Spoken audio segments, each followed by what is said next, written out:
That says I can call the meeting to order, and I know you're all anxious to get going here. So we are still expecting our attorney, and he will, I'm sure, be showing up shortly.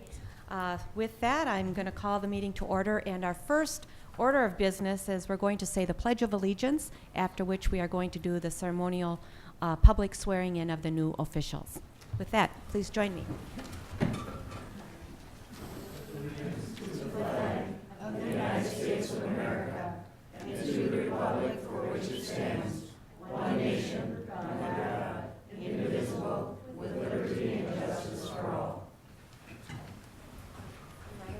Stay standing, ladies.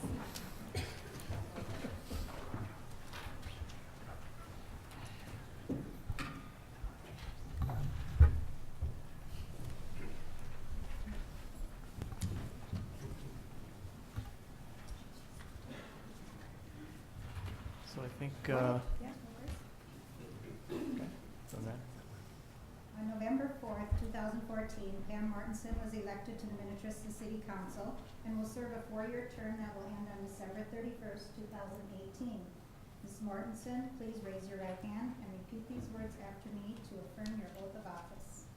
I, Pam Mortensen, I, Pam Mortensen, do solemnly swear to support do solemnly swear to support the Constitution of the United States, the Constitution of the United States, the Constitution of the State of Minnesota, the Constitution of the State of Minnesota, and to discharge faithfully and to discharge faithfully the duties of the office of council member the duties of the office of council member of the City of Minnetrista, Minnesota, of the City of Minnetrista, Minnesota, to the best of my judgment and ability, to the best of my judgment and ability. so help me God. So help me God. Thank you. Thank you. Congratulations.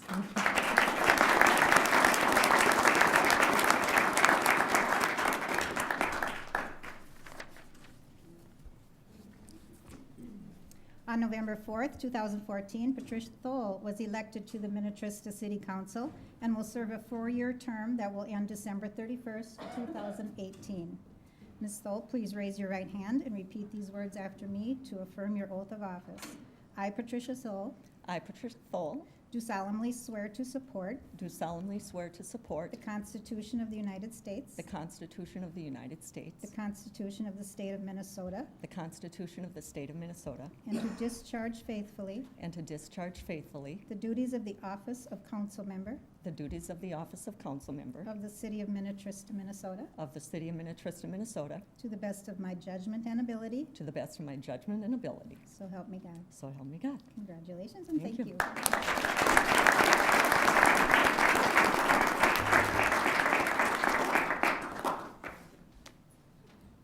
One more. On November 4th, 2014, Lisa Whalen was elected to the Minnetrista City Council as mayor and will serve the remainder of the 4-year term initially won by Cheryl Fisher that began in January 2013.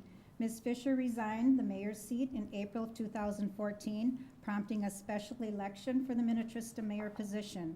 Ms. Whalen will serve the remainder of that term, which expires on December 31st, 2016. Ms. Whalen, please raise your right hand and repeat these words to reaffirm your oath of office. I, Lisa Whalen, I, Lisa Whalen, do solemnly swear to support do solemnly swear to support the Constitution of the United States, the Constitution of the United States, the Constitution of the State of Minnesota, the Constitution of the State of Minnesota, and to discharge faithfully and to discharge the faithfully duties of the office of mayor the duties of the office of mayor of the City of Minnetrista, Minnesota, of the City of Minnetrista, Minnesota, to the best of my judgment and ability, to the best of my judgment and ability. so help me God. So help me God. Thank you. Thank you.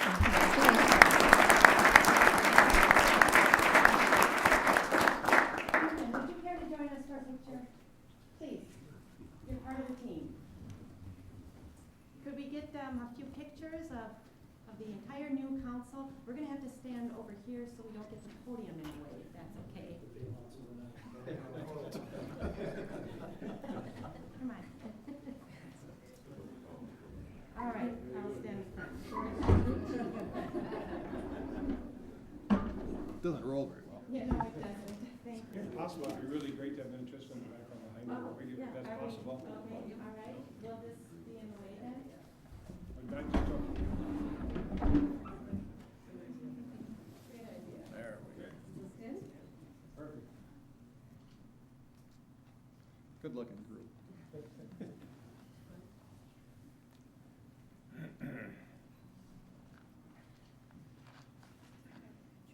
good. Thank you.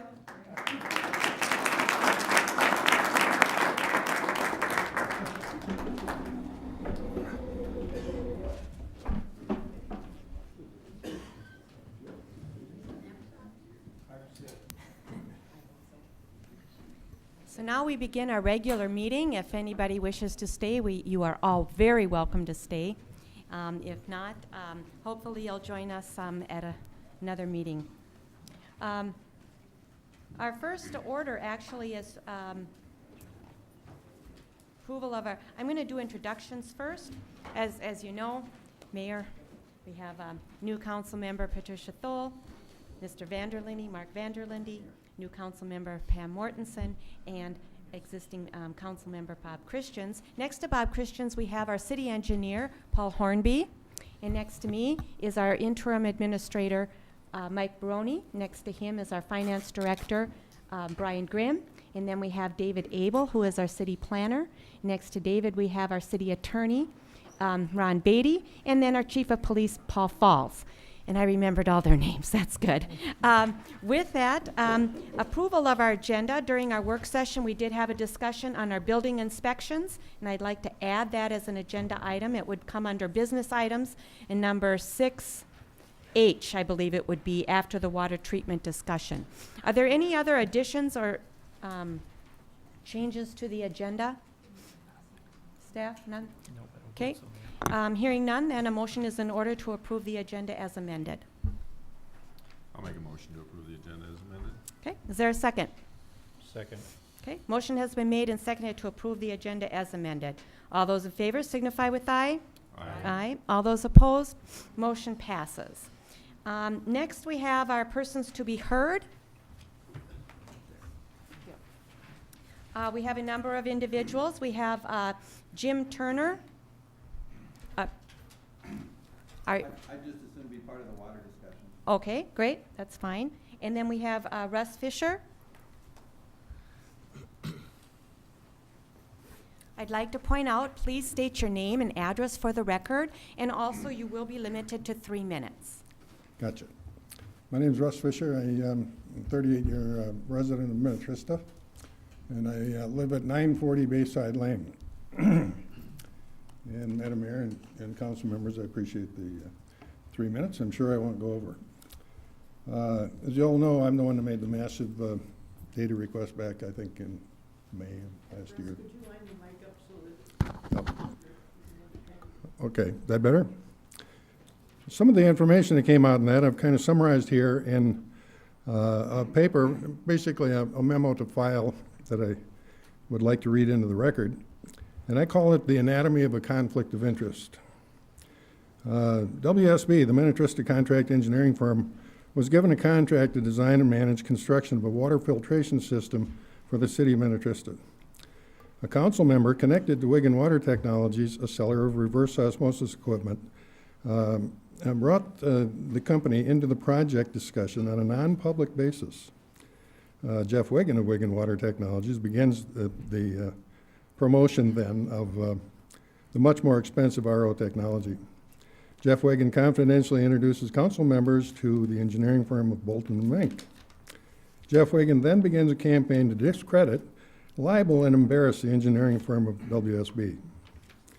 The city council cancels the contract with WSB and awards the contract to Bolton & Mink. Bolton & Mink will now design, supervise construction, and select suppliers for a much more extensive and expensive project. Here's the conflict. Bradley DeWolf is president of Bolton & Mink, who will specify suppliers for the water project. Brian DeWolf, presumably a brother of Bradley DeWolf, is president of Vesco Incorporated, a supplier of exactly the kind of equipment to be used in the Minnetrista water project. As a little kicker, according to the receptionist at Vesco Inc., Wigan Water Technology is represented locally by Vesco also. For the DeWolf brothers, the bigger they can make the Minnetrista water project, the more money they can lift from the residents of Minnetrista. It is clear that Bolton & Mink do not now represent the best interests of the city of Minnetrista. Instead, Bolton & Mank and Vesco Inc. now have a significant financial interest in making the water project as big as possible with as high prices on equipment as they can get away with. In the end, having Bolton & Mank in charge of the Minnetrista water project is like having Colonel Sanders babysit your pet chicken. It's not going to end well. Thank you. Thank you, Mr. Fisher. Next on our list, we have Randy Bierbaum. Again, please state your name and address for the record. Thank you. Randy Bierbaum, address is 6482 Willow Court. I'm the president of the North Saunders Lake Homeowners Association, and I can't stay for the whole meeting with the water treatment. From conversation with our neighbors is that they would definitely not like to have the the trunk line coming through our neighborhood. So whether you go with a decentralized or if you stay with a centralized, they would definitely want to have a different route. That's the feelings of our North Saunders Lake neighbors. Thank you. Okay. Thank you, Mr. Bierbaum. And then we have Tracy Smith.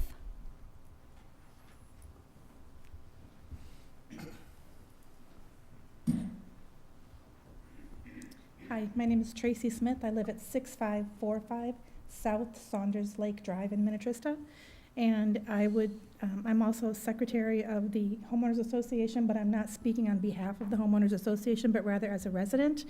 And also would like to talk a little bit about have there been any meetings regarding this water treatment plant where stakeholders have been convened, all of the stakeholders in the city, the surrounding areas. It's a very large project coming from corporate America. That's my background. Most recently, before becoming a realtor in the state of Minnesota, I was a development director for a large nonprofit.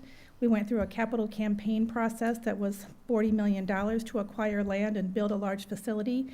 Throughout that process, we did convene meetings of many community stakeholders to get their input before moving ahead with the project. And I'm just curious to know if that has happened in this process or if that's been a discussion, and would like to very much encourage that kind of a process. Thank you. Thank you, Ms. Smith. Just kind of briefly, as you saw tonight, this is a new council, and I think the stakeholders are going to be listened to and included in the process. There have been a number of meetings in the past, open houses and so on as well. Prior to us, I believe there was a number of different open houses for stakeholders to come. And we will be having a water treatment discussion later on in our agenda, and also those that are here that would like to speak in regards to that will have another opportunity to do so. So thank you very much, and now we are going to move on. We don't have any special presentations this evening, I believe. And next we have our consent agenda items, consisting of our regular meeting minutes from December 1st. And I'm going to ask that we pull these. There were many issues and irregularities with these minutes. I've spoken with staff and asked them to review them and bring back the minutes at our next meeting, rather than spending 15 minutes discussing and going over it tonight. I think it would just be better if they are brought back. With that would leave us consent agenda item B, a resolution approving our 2015 City Council calendar as amended. Just a slight change from the last time that we approved it. There were just 2 dates that were written wrong. And then resolution approving 2015 Planning Commission and Parks Commission calendar. And also resolution of partial prepay of the 2013 B special assessment bonds. And E would be approving agreement with Isaac Lee for AV production services. And Madam Mayor? yes, If I have a question or would like to have some discussion around item E. then we should pull it. Okay, Okay, so we'll pull number item E. yes, please. All right. And then we would be also approving the resolution authorizing execution of partial release of petition and waiver agreements. Just one very quick minor comment. It should state Trunk Highway 7 in Kings Point Road, not Trunk Highway 55 in Kings Point Road. And that needs to be made before we sign those documents. Otherwise, there's nothing there. And then resolution number 4G is accepting Patricia Thole's resignation from the Minnetrista Planning Commission because she now is on the council. So We have items B, C, D, F, and G for approval. Any other ones that you need pulled? Okay, is there a motion to approve those items then? I'll make a motion to approve the consent agenda as amended. Okay, is there a second? I second it. Okay, a motion has been made and seconded to approve items for B, C, D, F, and G. All those in favor signify with aye. Aye. All those opposed, motion passes. Next, we'll take up item number, E, approving the agreement. And Ms. Thole, you had a question on that? I do. I'm just curious how we got to the rate of $65 an hour for Leaf. He's a high school senior, That is correct. and that seems a bit on the steep side. I didn't know if that was what we were paying the previous company that was doing that, which would make sense if somebody had 5 to 15 years of experience, but 1 year of experience, and I think $65 is excessive. So I'm just curious how we got to that. Well, Mayor and council member, I'll comment about that. Isaac is our technician. He's not only the technician here, but also at, I believe, at the city of Victoria for their council meetings. I believe we're paying more than this current rate when we were with the TV company before the dissolution of the agreement with them that the city entered into or stopped entering into. This is kind of the going rate for these kind of technician services. It's kind of irrelevant that he's a high school senior. I give the kid a lot of credit because he's probably going to be my boss someday. Knowing how I think he employs his father, so you gotta like a kid that can do that. But this is kind of the going rate for these kind of services in the metro, and like I said before, we were paying more than this when we were with the cable company. So. I think that anybody in any position, though, the going rate is also based on their years of experience that they can bring with troubleshooting and that sort of thing. So that's my opinion on it, Sure. that maybe we should negotiate or consider paying him less. Well, we certainly can, but I would recommend that we would move forward with this contract as presented in the on the consent agenda item. I can understand your concern, but I think that we need to be able to do this now for 2015. If you would like to look at it something different for 2016, we certainly could. But Question, Yeah. Mr. Barone, he also needs to provide his own insurance, correct? he's And- just a contracted employee, so we Okay. don't provide anything other than just payment for his services. He Okay. doesn't have any insurance through the city at all. No, so he has to provide that Yep, he's an according to the independent contract? contractor, yes. And some other things that he needs to provide or pay for Yeah, as he's, well? yep, I mean, he so- does, yep. Okay, all right. I have a quick question also. Sure. He's a senior at the high I school. believe so, yes. I would anticipate he's probably going to go on to college. He is. Is he going to be working with somebody, say down the road, so he can train someone so that we don't He's skip already a trained beat? 3 someones in, so he's got Great. 3 people that he's already has in his employ to be able to either sub for him if he has a conflict or to take over when he does leave for college. I believe he's going to school out of state and wouldn't be able to make these meetings on a regular basis, so, yeah. Okay. So they've already been training with him over the past year, past half of last year, I would say. So, yeah. Okay. Any other questions? I do believe, Mike, he's set up as a individual LLC company. I'm not sure of his status whether he's set up as an LLC. We're just hiring him as an independent contractor, and how he addresses those issues is up to him. Normally under that, that'd be like a minimum of an LLC, which would require liability insurance also. We haven't required that with this kind of independent contractor before, so. So, just curious. Yeah. Thank you. Okay. Any other questions or comments? Otherwise, I'm looking for a motion to approve. We'll make a motion to approve consent agenda E with AV production contract. Okay, is there a second? I'll second it. Okay. Motion has been made and seconded to approve the agreement with Isaac Lee for our AV production services for 2015. Any further discussion? Okay, hearing none. All those in favor signify with aye. Aye. All those opposed? Nay. Okay, motion, it passes 4-1. Ms. Thole with a nay. All right.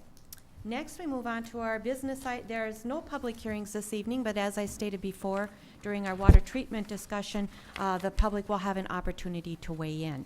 So we'll move on to our business items. We have our pre-sale of our 2015 equipment certificates. I believe that's Mr. Grimm.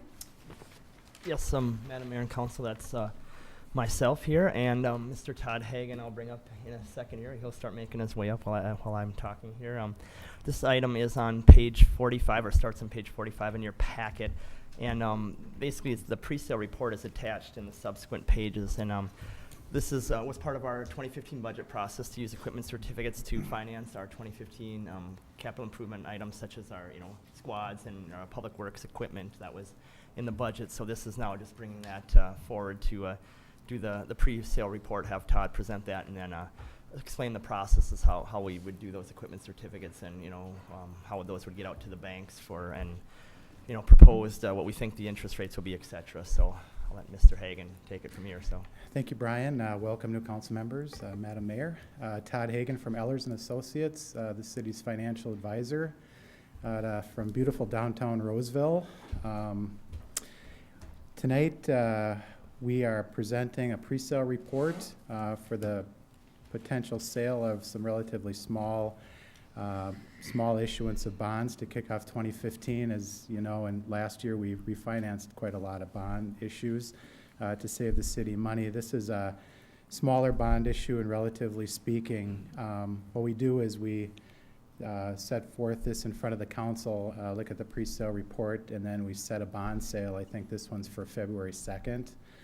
Coming up, so in between tonight and then we just need authorization to get this all set up.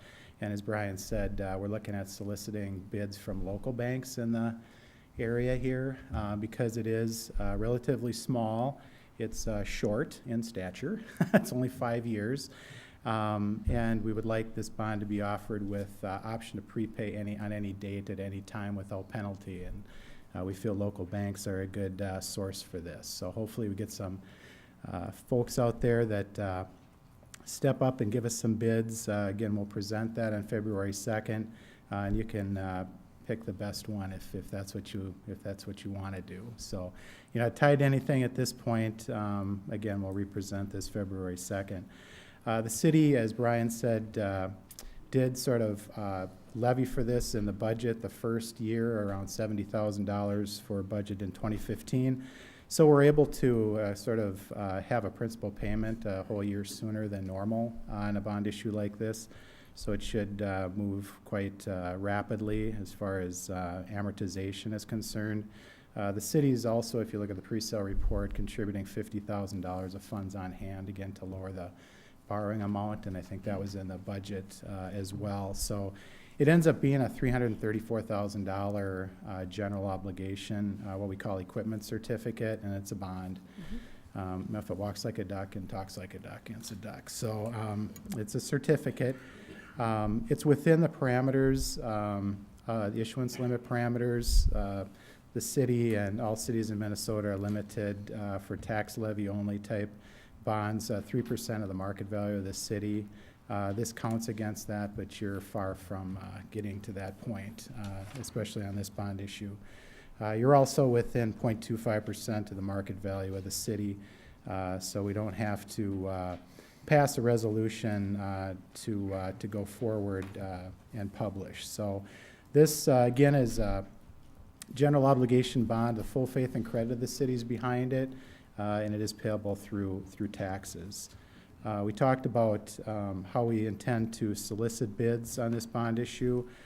This is also going to be non-rated, so you're a AA+, but the cost of acquiring that AA+ from Standard & Poor's for this small a bond issue just does not, the benefit does not outweigh the cost of that. So we'll go non-rated, but the folks out there that this gets solicited to, they will know that the city has a very high credit rating. Again, we already reviewed your existing debt. We do that every time we issue a bond. As a matter of fact, we do it every quarter. We've shook the tree many times last year.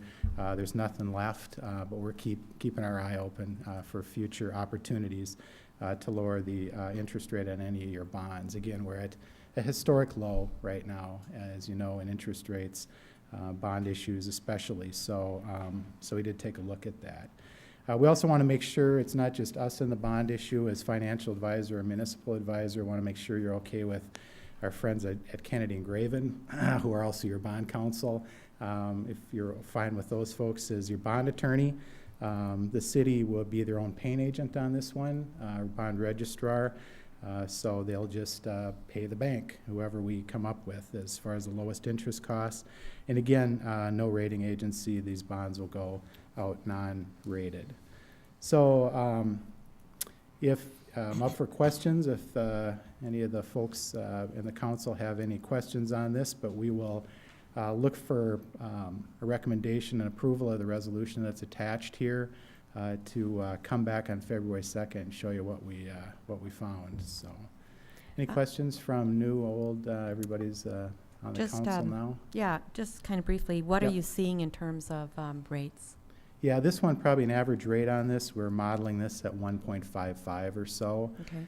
That's actually 25 basis points or 0.25% of some wiggle room, you know, just because the market moves. So we're hoping to come in under. And there's no 1.55. prepay penalty, you said? Nope. That's I Okay. mean that's how we'll sell it to the banks. Mhm. It's a pretty short bond issue. Right. Usually prepays don't kick in until like year 9, you Right. know, on a long bond issue. Mhm. So this being local bank, hopefully that they won't have any restriction like So that. the 1.55, is that the 15,300 that was estimated in terms of interest on the total bond? Correct. Okay. That's what- So it's 14,000 to float the bond, and then another 15,300 to over the course of the 5 years at the 1.55 rate. Right. That's Okay. the estimate at this point. I just the past council did their budget, and this is what they came up with, and so we're going to probably move forward with this. I just kind of, for the record, I'd have to say I'm not inclined to issue equipment certificates, because here's $30,000 of taxpayer money that we're spending, and really we should be spending that on equipment. So I think I just kind of like to challenge us as a council to come up with maybe a different way of funding our equipment in the future. And I understand you made these decisions, and you had maybe valid reasons to do that, and we're going to move forward with this now, because obviously there's a lot of equipment that the city is in need of. So those are my only questions or comments that I have. Ms. Thole, anything? Okay, Mr. Vanderlinde? Okay, Ms. Mortensen, Mr. Christians? We had discussed this, like you had said earlier. Right. Brian, maybe you wanna give us a little input on this here?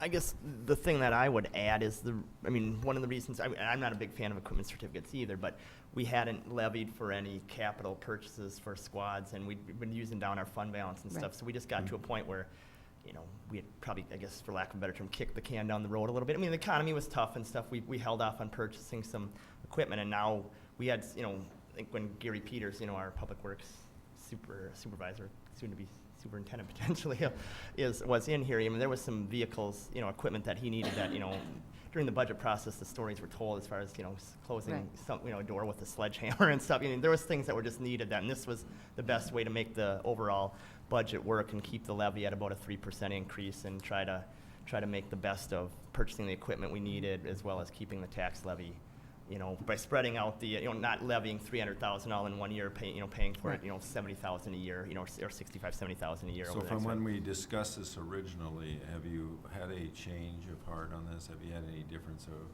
opinion No. on this? I would still do it this way. I mean, for the 2016 budget, we can potentially do something different and look at some different I mean, things, but in your mind, you haven't changed and said this is.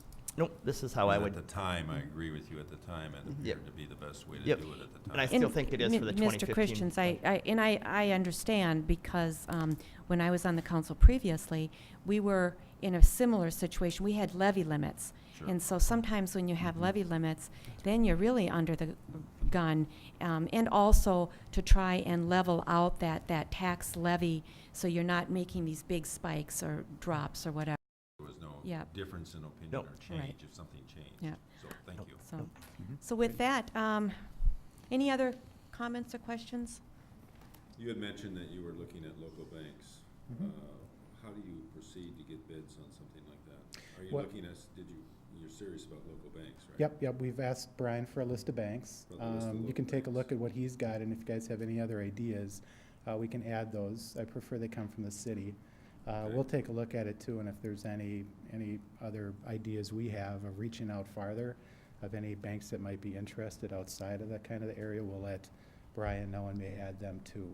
I just, to let you know how I just did a Google search of banks in the area and tried to, grab How many 10 are off you the, using, Brian? about 10, I think Yeah. I Yeah, we want to make sure your depository gets, on, the bank that you, Sure. because sometimes they, are interested in that. You've got money Sure. deposited with them, Yep. so Okay, that's the approach. thank you. Yep, you bet. And we should get a good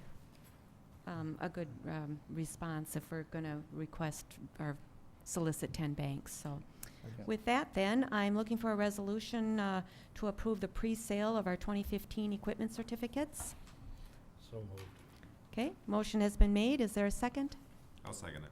Okay, motion has been seconded by Mr. Christians to approve pre-sale of our 2015 equipment certificates. Any further questions or discussion? Hearing none, all those in favor signify with aye. Aye. Aye. All those opposed, motion passes 5-0. So our next business item, thank you very much, Mr. Hagan. Our next business item is approving our annual city council appointments and designations. You all received in your packet the list, and I think what I'm going to suggest we do is go through them one by one, if I can get to my list here. Should And be on page 56 of the packet, Mayor. how do I find out which page? Sorry. Okay, then I can, okay, thank you. Okay.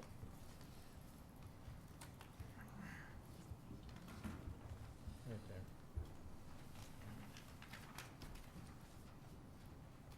If I could, before we get started, I'd like to ask something of our attorney. We've asked this question before.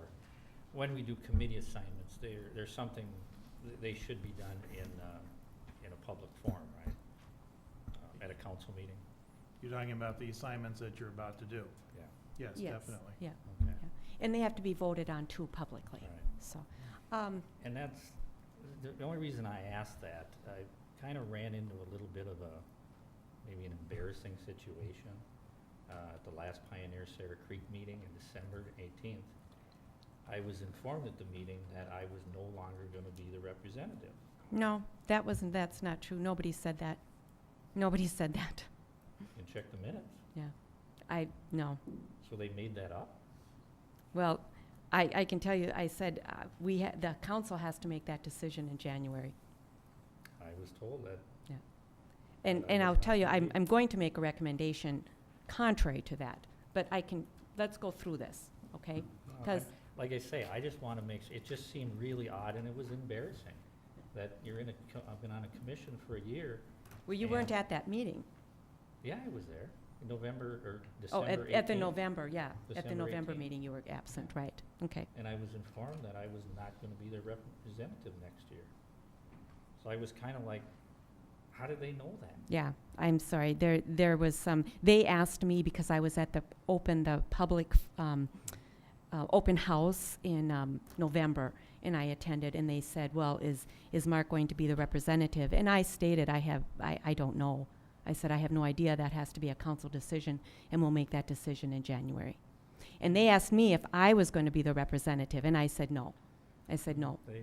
Obviously, the Yeah. Pioneer Sarah Creek Commission is They must have, confused then. yeah. because And then that was, You can check their records. I should, because that's totally incorrect. So, Well, yeah. Somewhere they got that idea. no. Wasn't from me. So, well, let's go through this. So first of all, let's start at the bottom. Spirit of the Lakes Festival. And I'm going to make some recommendations, and you can agree or disagree, or come up with another recommendation if you'd like. For Spirit of the Lakes Festival, I'd like to ask if Councilmember Mortensen would be the city's representative to that. One, I guess I'd have to, Pam, would you be willing to do that? Just a quick question. I didn't see on the sheet, Mike, that the time commitment to that, is it once a month meeting, and what time of the day is it? Mayor and council member, your guess is as good as mine because I don't see it either. I think it was actually, there's supposed to be a third sheet of the grid that has the appointment, representative, purpose, date, time. And I don't see the third sheet, and that was the one item that was on that sheet. I do know that. So I'm gonna look for it, but, so the one item that you, I apologize, you don't have any information on is the Spirit of the Lake Festival Well, Bob, liaison. you were on that committee. What was the schedule? There's several, there's several things that take place in there, and I'm on it anyway. I'm on it as Christians Inc. as a company, and we're also, my company is a heavily involved sponsor and participant in Sure. that. It just so happens on a couple of these, being I'm already going, I did represent the city on a couple of them. Right.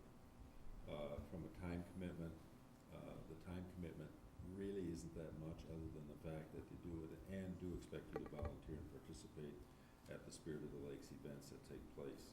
That time, yeah, there is a time commitment that would be during the actual event itself. Volunteering. Planning? Is there much in Planning is relatively easy.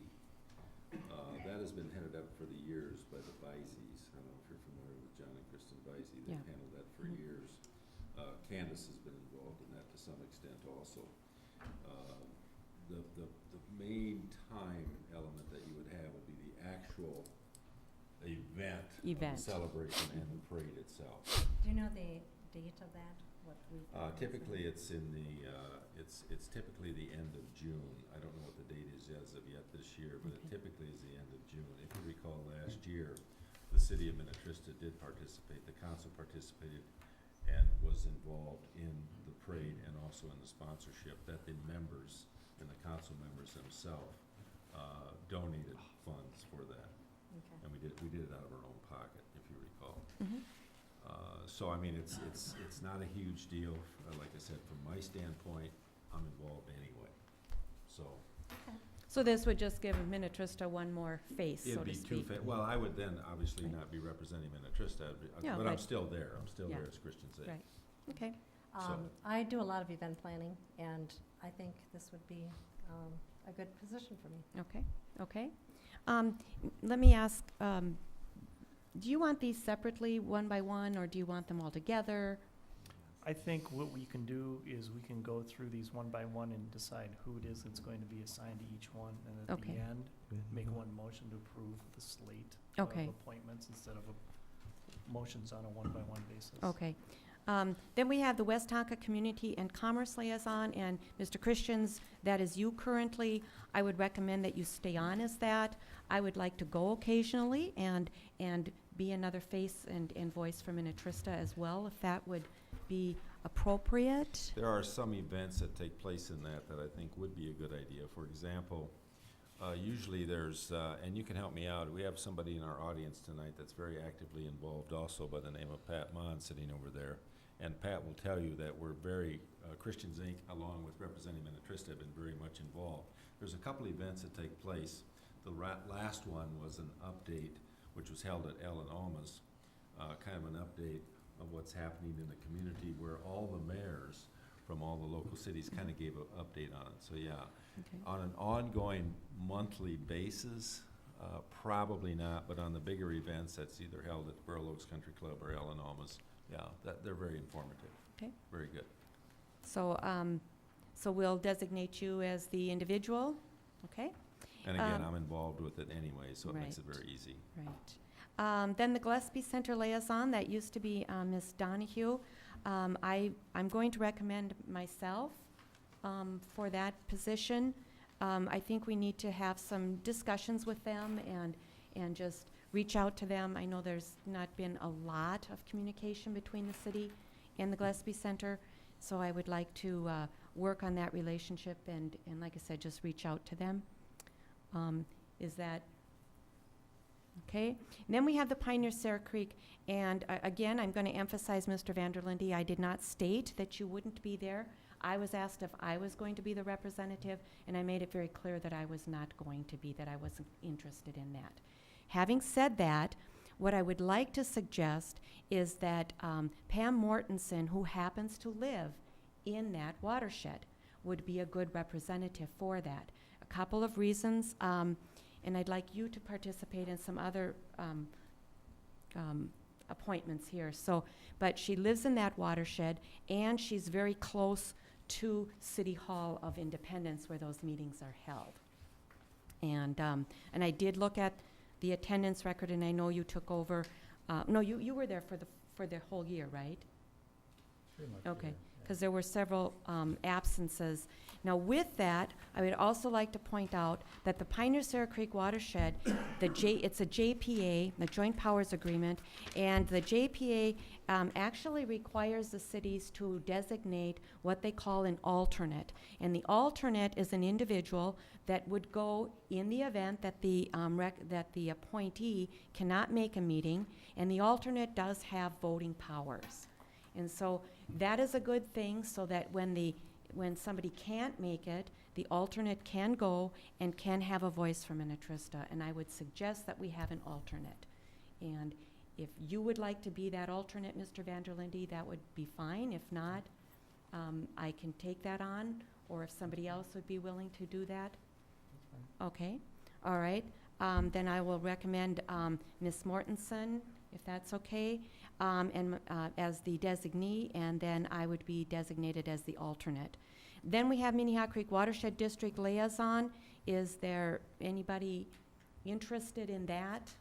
Madam Mayor, I think, are you going to be the alternate, or is Mr. Vanderlinde going to be the I believe alternate Mr. for Vanderlinde water? said he's not interested in Oh, the you're not alternate. interested. Yeah. Okay. So Minnehaha Creek Watershed District Liaison, anybody interested in that?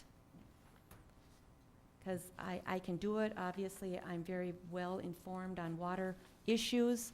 If nobody else wants to do it, I'll certainly be the designee for that. And then we have our, is that okay? Okay, moving on. Then we have the Lake Minnetonka Conservation District. David Lang was appointed in October of 2014, I believe it was. It says here October 2013, but I believe he was appointed last fall. His term goes through January 31st of 2016. Just kind of FYI, as do all of our commissioners. They serve at the will and pleasure of the council. It's not to say we have to keep him, but my recommendation would be to keep Mr. Lang on as the LMCD representative, unless there's some great desire by a council member to want to do that. Okay. I would like to point out that we should be inviting Mr. Lang maybe at the next council meeting to give us an update, and so we can also meet this gentleman. Northwest Hennepin League of Municipalities, that's usually the mayor. Fire Advisory Committee, we have two. And Mr. Christians, I know you're the representative to that. I might suggest, if it's okay, or you guys can decide this, maybe Mr. Christians, you could be to one board and Mr. Vanderlinde to another board, or do you want to keep them together? Is there an advantage? There is an advantage. The fire chief, Sean, who's the fire chief at Right. St. Bonnie, and then also, of course, Gary from Mound. There's a lot of working together, Mound and St. Bonnie with Right. Minnetrista. In fact, if you go to the reports, I don't know if you've looked at the reports coming from them, there's an advantage Okay. to belong to both. To both, okay. Yeah, there is an Well, we advantage. belong, and it's just a matter I mean, of the, to be the the same con- person, because yeah. the working relationship right. between the two fire departments is, and we've made some great progress. I Yep, mean, okay. Relationship has been great. Well, with that said, is there either yourself again or Mr. Vanderlinde? I would assume that if you don't mind, I mean. I you're- would, I This guess- is your business, I mean. Yeah, I mean, it's been very beneficial for, I think, for all parties. Okay. But, you know, if somebody else wants to do it, it's up to you, but I mean, I've been there, I kinda know Yeah, everybody. I've work been with on them. those advisory committees as well, but let's just leave it like it is then. And the Police Communications Committee, that by contract stipulates the police chief, the city administrator, and the mayor. So there's really not a lot of discussion there. Next, we have our Park Commission liaison. I would recommend, and possibly Ms. Thole, would you be willing to take that on? I would be interested in Okay. serving in that capacity. And then Okay. is the roads committee being Oh, I'm sorry. disbanded? Well, Or- we're not disbanding, and hold on, you're okay with Parks Commission, so let's I go am. back to roads. Maybe I could have our city administrator talk about our roads committee. Yeah, thank you, Mayor and Council. I was going to suggest when we got to this particular item on the appointments lineup to have the city council consider putting the roads committee into a hiatus mode. This committee was formed back in late 2011, and I think it began in 2012. When it initially was put together, it was to sunset at the end of 2013, and did not sunset at the end of 2013.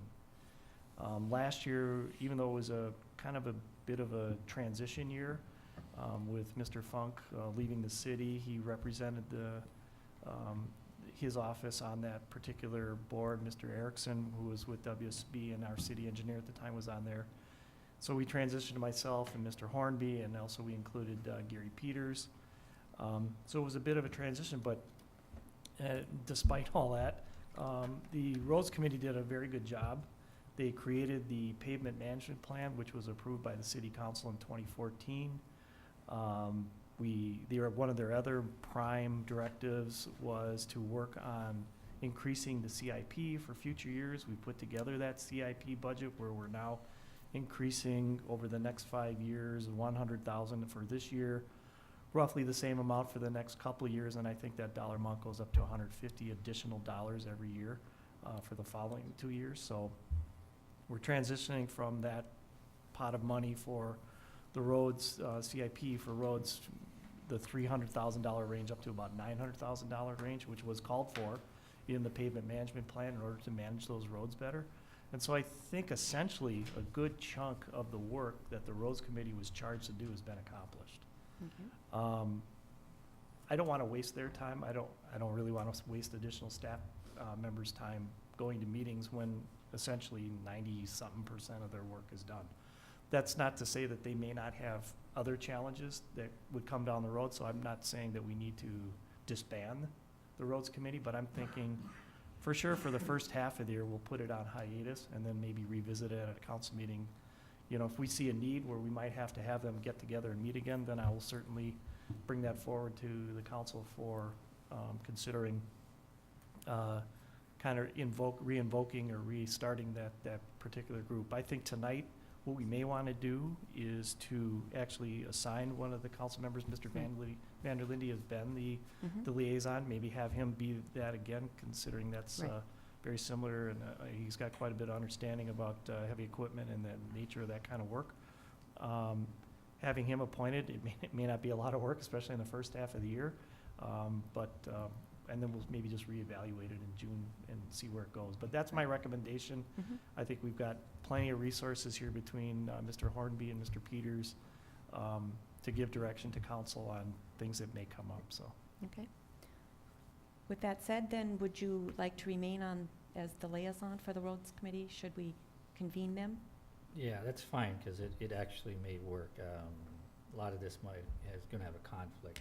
Just make a long story short, I've been approached by one of my commercial contractors about doing some out-of-state work. Okay, So I may be doing some traveling in the next 6 to 8 months anyway. okay, So that would be fine. okay, all right. And then we have our Planning Commission liaison. I believe that's currently Mr. Vanderlinde.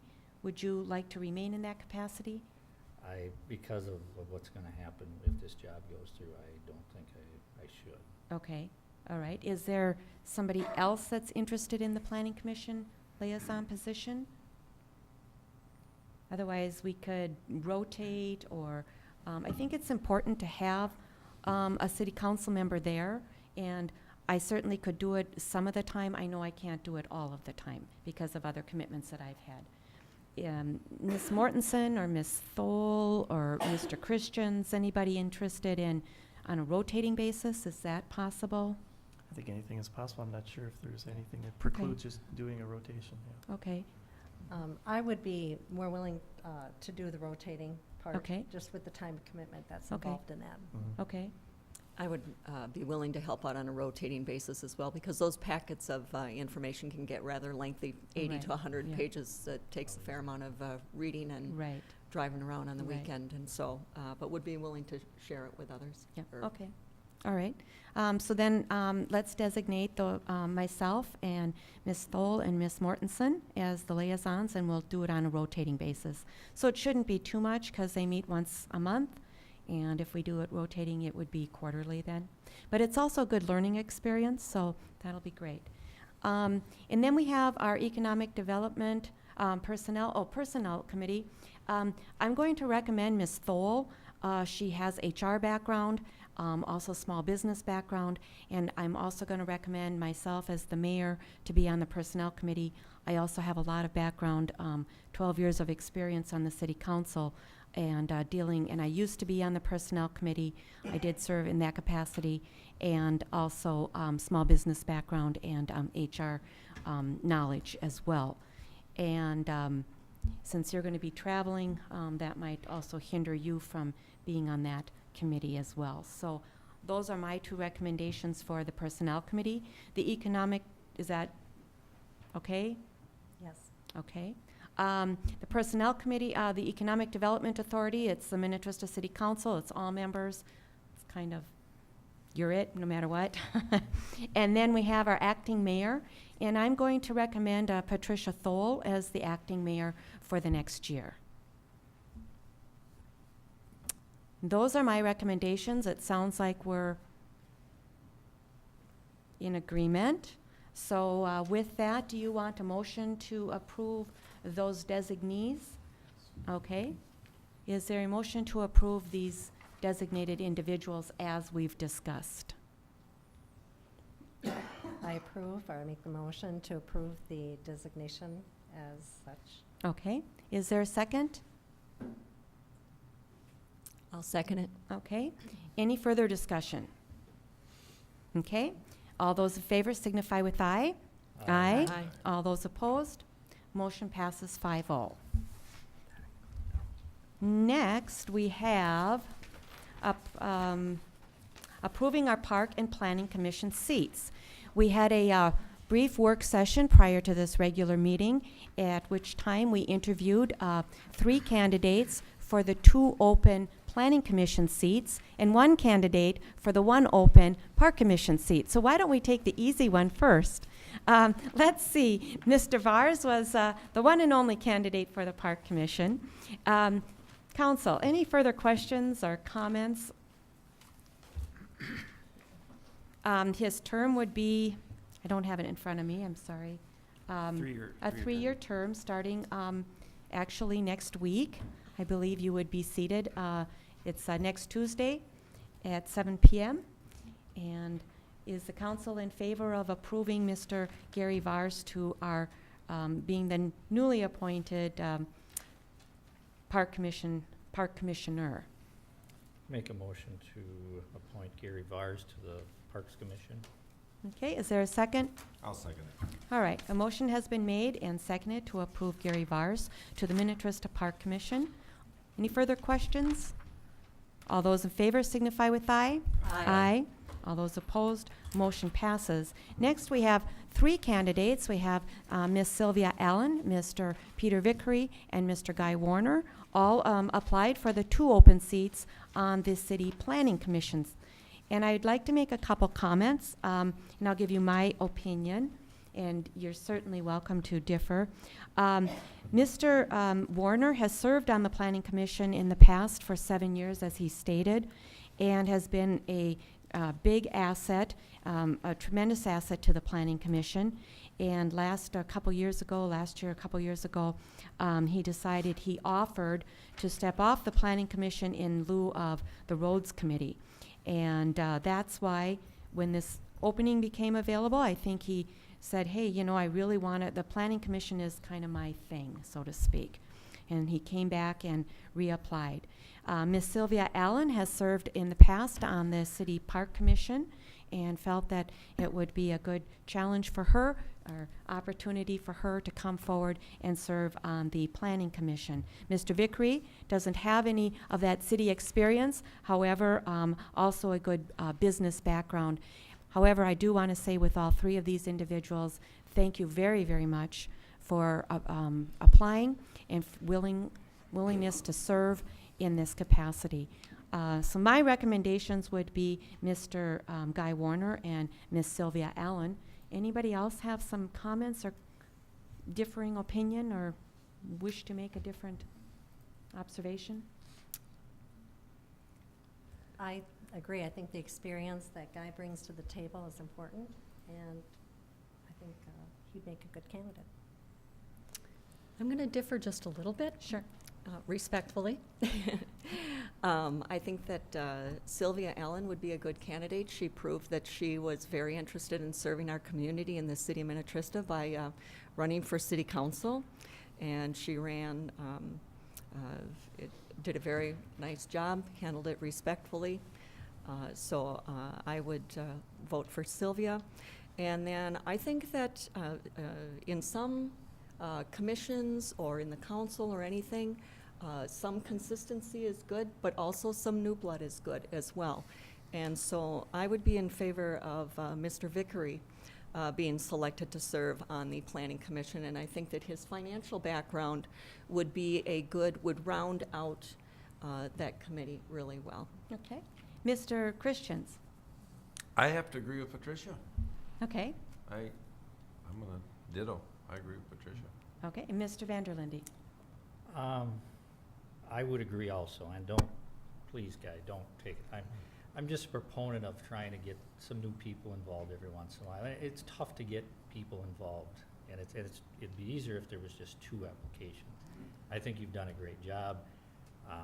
Like I say, I like to see new blood come in every once in a while, try and keep the rest of the city involved, because what happens sometimes is people will look at it and say, well, I don't even want to try, because it's just people keep getting passed over, and the same people end up in the same seat. So I would also recommend Mr. Vickery and Sylvia Allen. Sure.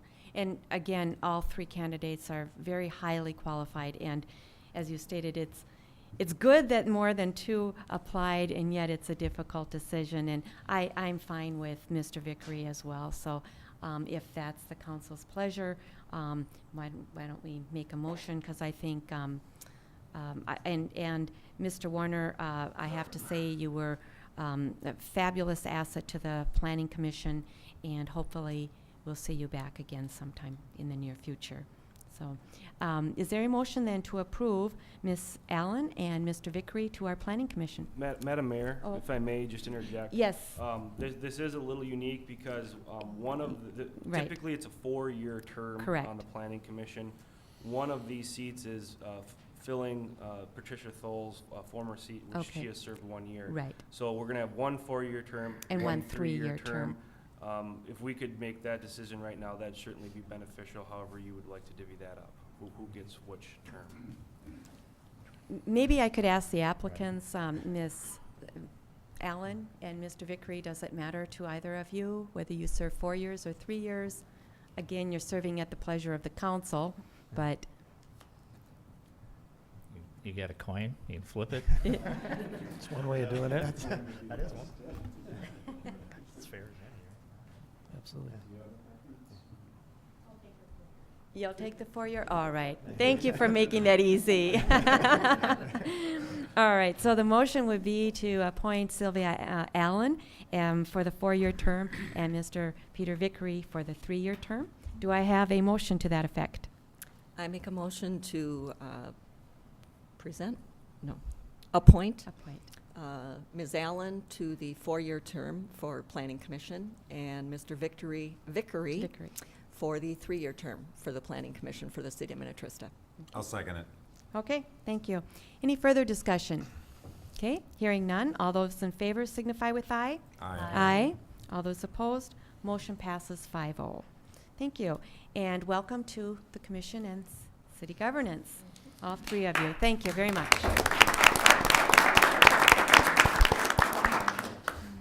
So next, we have authorizing the city engineer to order advertisement for bids for the Lyle Park Tennis Court Improvement Project. And this is exciting. I believe this is Mr. Abel. Yes, thank you very much, Madam Mayor, member of council. Also let Paul in where need be in terms of reauthorizing this advertisement for bids. Just a brief history, last year, as part of the park CIP, they did approve to do the Lyle Park tennis courts. As part of that CIP, in May, plans and specs were approved, went out for bid, and unfortunately, we only had one bidder who came in a little over $60,000 above the engineer's estimate. The decision at the time, given all the construction activity that was going on, was to hold off until winter and have it be a spring project for 2015. That also then allowed the opportunity for city staff to apply for the Hennepin County Youth Sports Grant, which we had previously applied for, but to good fortune, we were successful and did receive a $100,000 grant for this project. So, Fabulous. Even though the bids came in high, it was actually a blessing in disguise, you could say, because now we did get a $100,000 grant that we were able to apply for. So the action, what we're asking for this evening, is to re-advertise for bids as outlined in your packet, and hopefully get that project going as soon as possible this spring. I don't know if there's anything you'd like to add, Paul. Just a couple of items where we will be making some other minor adjustments to the plan. We just want to clarify for the contractors what has become of the dirt that is excavated from the site. We want to make sure they know there's a place to deposit that material nearby. Do you have a spot yes, the picked city out? does have an area, Okay. an area that we can dispose of that material. And the other item was for irrigation. Public Works would prefer that the city uses a vendor that they commonly use to extend the irrigation system and knows the system. So those two items you need to clarify. Okay, wait, extend the irrigation system to a tennis court? Excuse me? No, there is, I should clarify, there is some turfed areas that will be around the tennis courts Okay. and the parking lot. So Okay. those areas that would be extended in those areas. All right. Good, because I just don't think we want to irrigate tennis courts. Thank you. We could put a saline solution in it. You could There- play tennis in the winter. Do it that way. All right. Any questions? Does the council have any questions? I know this is part of the overall master plan, and I know it was let out for bid last year, and the bids did come back real high. This should be a great time for bidding as well. I think the timing is perfect, so that's good. How big of an area do we cover on the bids, notification of the bids? We'll generally put that in the Finance and Commerce, which is that's a publication that goes, statewide. And then we'll also put it in the local paper. And Most contractors will look at the Finance and Commerce. We used to look at the Construction Bulletin. Then if you may recall, or for those of you who don't know, the Construction Bulletin kind of went away when the economy dropped off. Okay. And I believe they are back. We found Finance and Commerce to be much more cost-effective. Okay. And that's been one location that a lot of contractors now look for advertisements. And The of reason course- I say that is I know there's a company out of Mankato that specializes in this, so I would, not to try to do it, but I'd certainly like to see a bid from them to make sure that the advertisement for the bids get out more than just the local area that we're hitting and would possibly reach Mankato also. There are several bid services that are available out there also that will take this. I'm trying to think of one off the top of my head. For some reason I can't, but there are plan rooms that will get a set of plans and they'll make them available outstate to those areas Yeah. as well. So there is time available, and we generally put this on questcdn.com as well, which is a subscription site for contractors. I just want to make sure that we cover more than just And if you have, if you do No, it's have statewide, specific yeah. contractors you'd like us to make sure they know of the advertisement, you could pass their name Sure. along to us, and we'll make sure they Mhm. are aware of it. And then it's sealed bids, and they're opened and The open publicly, yes. open publicly, and the lowest responsible bidder is then awarded the bid. So, Okay. I- And I do think we do have some contractors that we do work with on a pretty regular basis. Sure. So I would like to see, at least that they get, notification of Yeah. this, because it's nice to keep working with somebody you know. You know they do a good job. You leave that whole part of the equation out of there. This is kind of new, though. I'm not aware of any tennis courts that we've built recently. Not recently, no. It's been a I'm while. not aware of any. Yeah, yeah. So it's a little different, but. Well, it's pretty general excavation. Mhm. You Okay. do the dirt work, you hire a blacktop company, and most blacktop companies do tennis courts. Okay. So And- it's not rocket Right. science. Ms. Mortensen? Question, was the grant $100,000? That's what we Is it- received, correct. And we got a bid in at 60,000 in there, that was high, and now we're rebidding.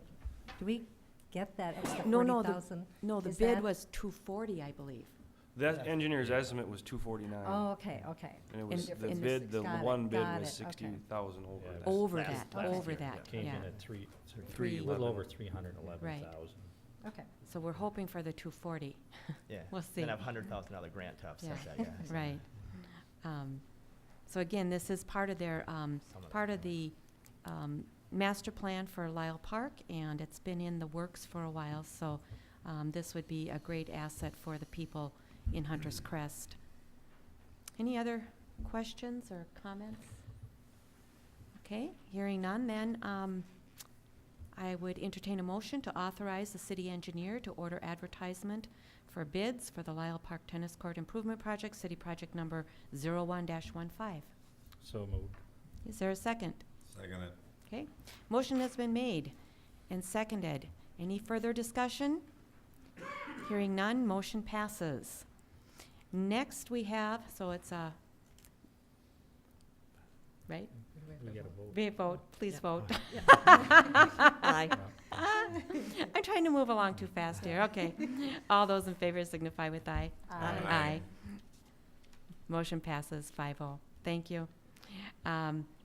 Next, we have approving Gary Peters' promotion to Public Works Superintendent. I believe that's Mike? Yep, Mr. that is Barone? me. Yes, Mayor and Council, tonight in front of you is a resolution to approve Gary Peters as our new Public Works Superintendent. He's been in a similarly named job. He's been our supervisor since he was hired back in May of 2012. The goal when we hired Gary was to eventually move him into a superintendent's role.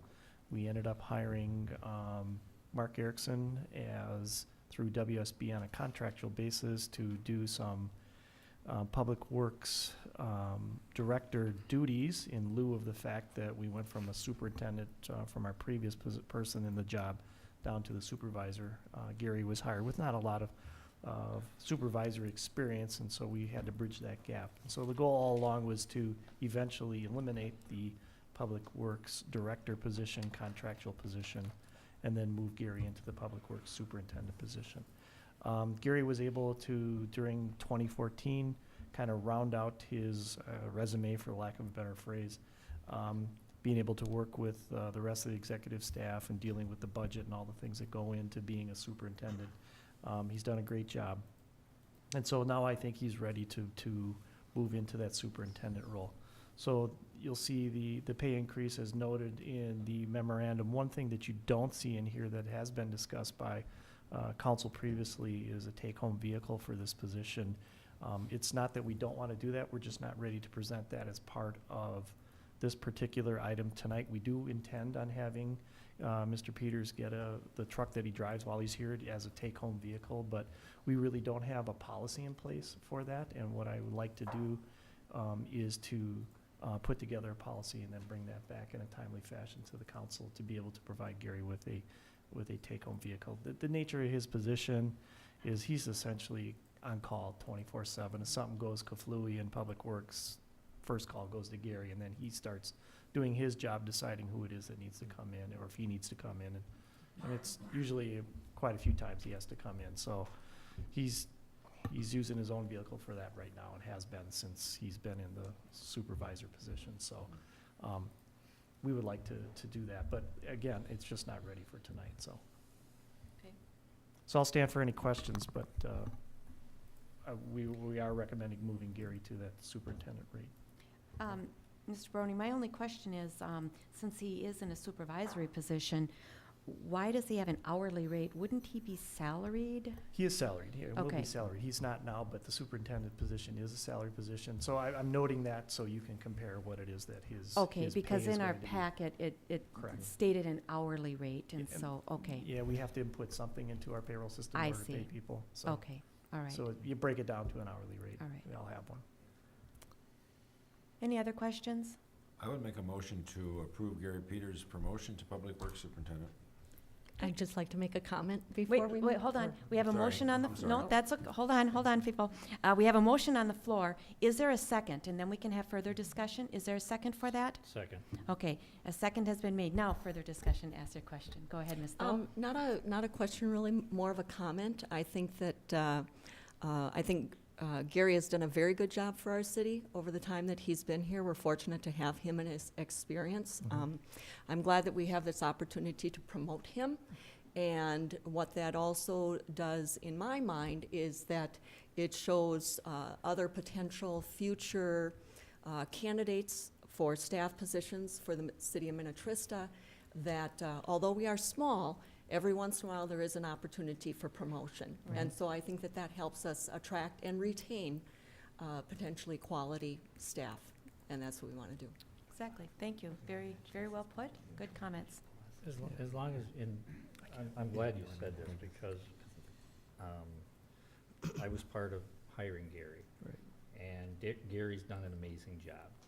He took a public works department that was pretty much dysfunctional, and turned it into a shining star.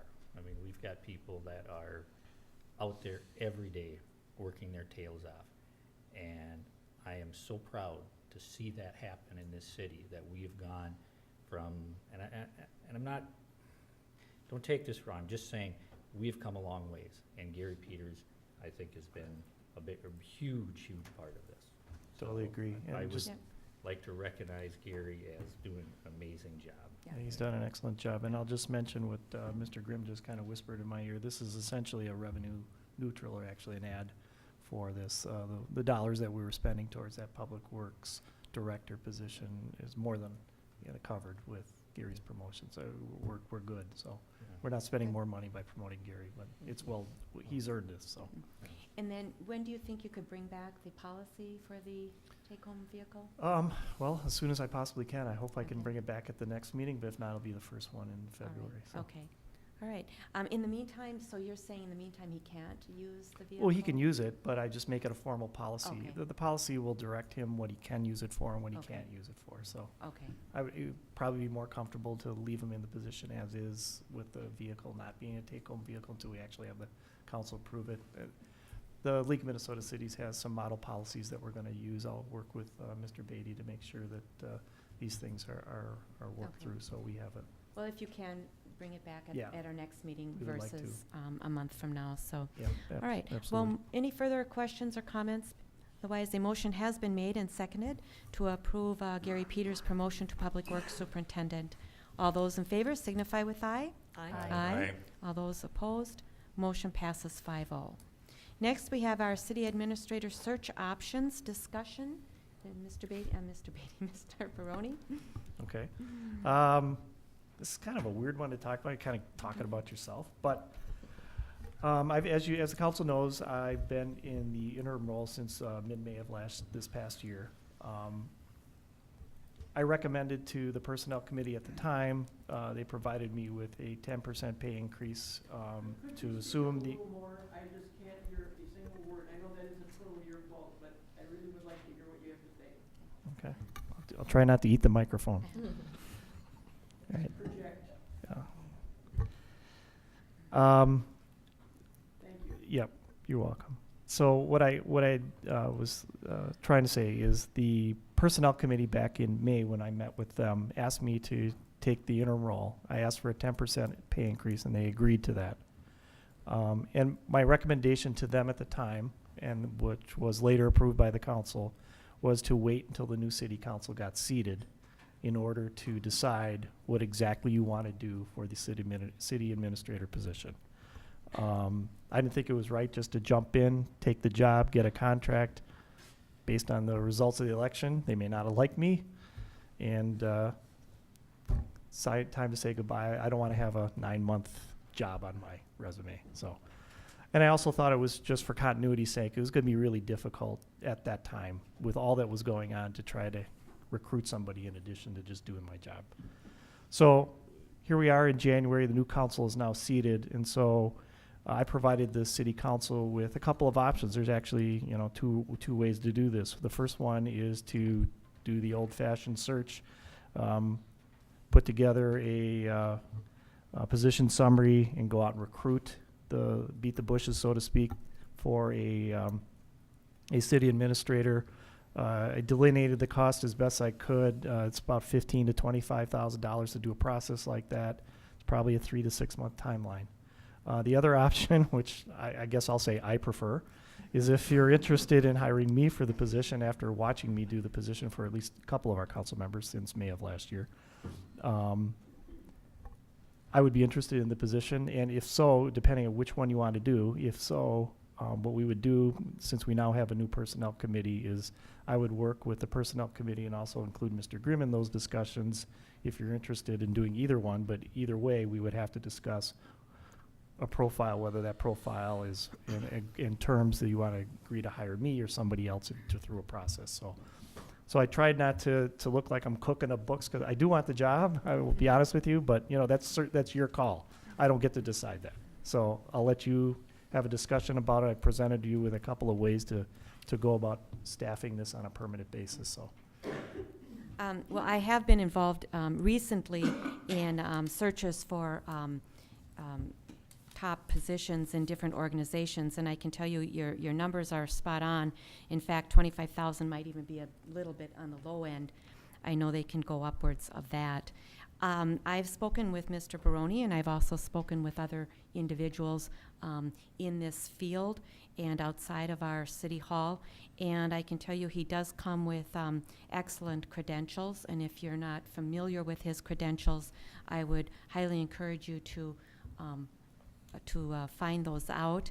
I think we are in a situation where we need a permanent administrator sooner than later. If you go through this process, it will take about 6 months to get somebody on board, and that's three months. I don't think you can do it, not for a city administrator.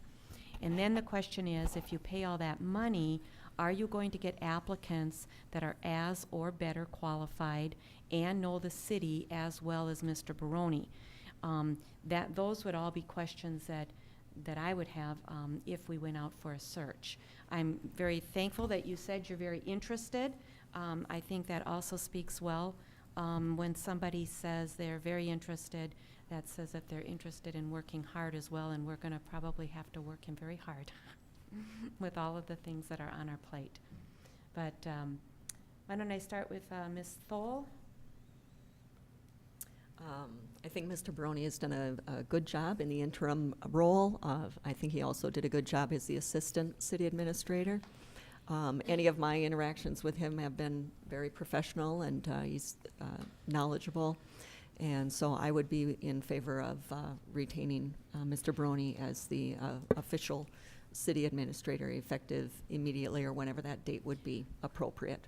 Well, again, as Mr. Baroni stated, what would happen is the next step would be for the personnel committee to meet and work out a contract. Typically, an administrative position like this would have a contract, and then the details would be fleshed out, so to speak, brought back to the council, and then the council would approve the contract and all of those details, and at which time then he would become the permanent. Usually there's also, if I'm not mistaken, Mr. Baroni, usually there's also a time frame, maybe a 6 month or a year, whatever time frame is stipulated in there, where it's where he's on probation, so to speak. And it gives the city an opportunity for an out, should they want that after a certain length of time. Usually, like I said, it's like a 6-month to a year time frame. But, That's appropriate, yes. Yeah. Mr. Vanderlinde? No, that's fine. I like Mike do a good job. I think he can handle it.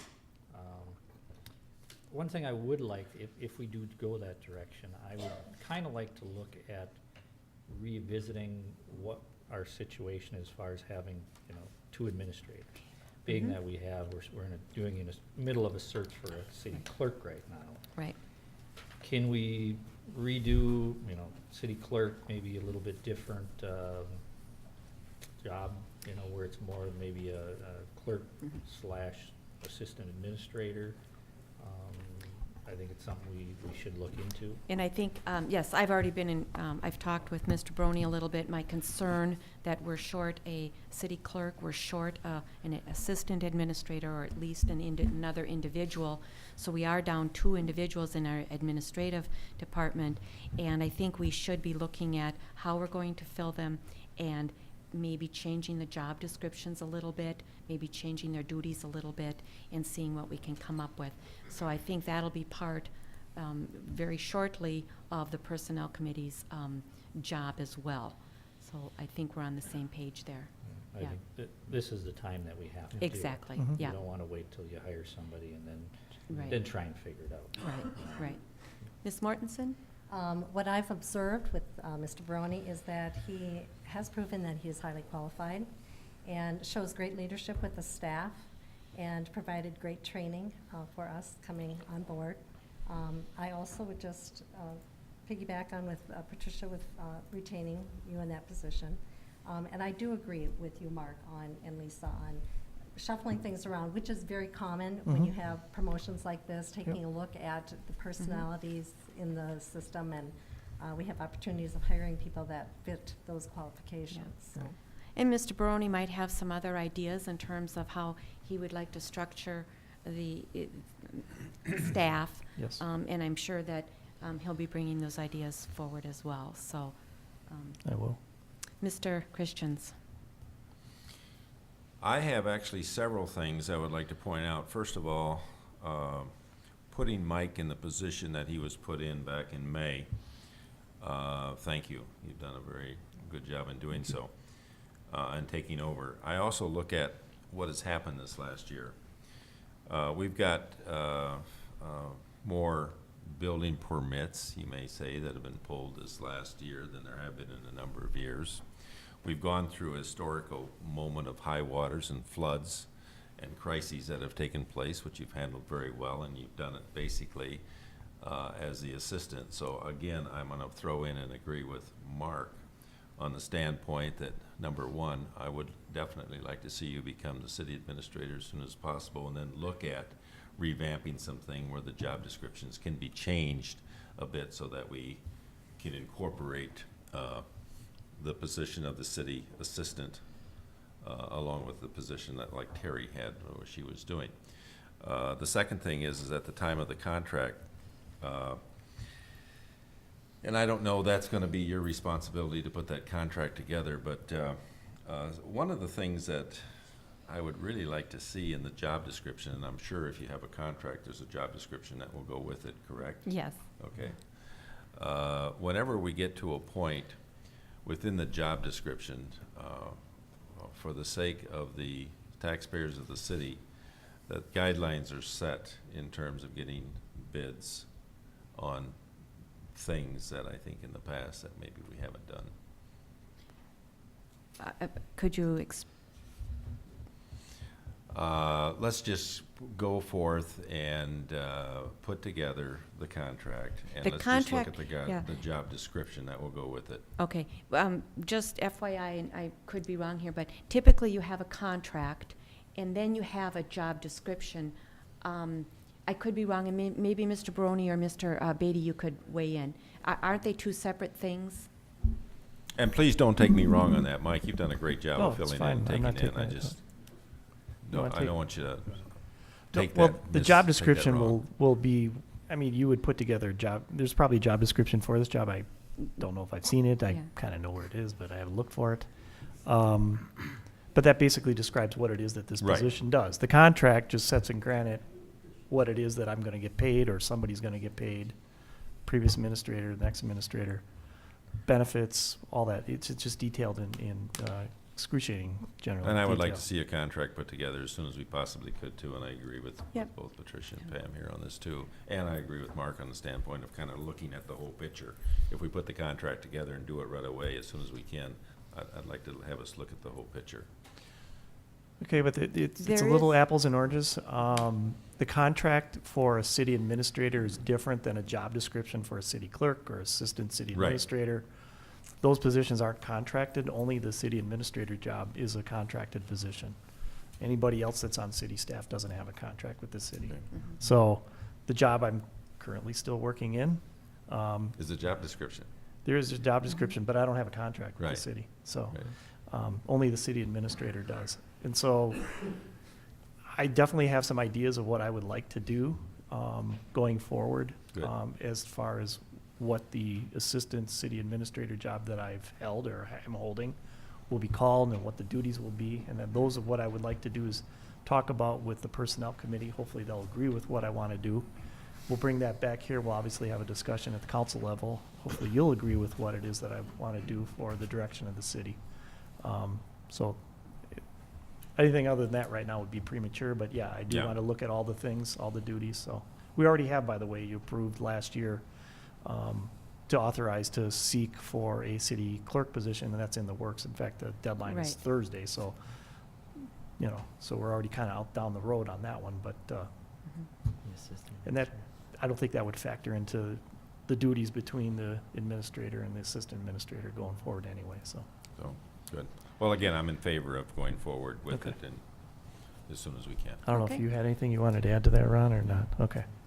So, I don't, correct me if I'm wrong, I don't think we need a motion to do that unless, No, or I- should we, or? No, I don't think there's anything that you need to Right. do tonight other than say which direction you would like to go. I think I've And heard that you I want think to you've hire me heard. for the position. So I Right. think if that's the case, instead of doing a search process, we'll do the second option, which is to talk with me about it. We'll, like I said, we'll have the new personnel committee get together. We'll incorporate Mr. Grimm into that discussion.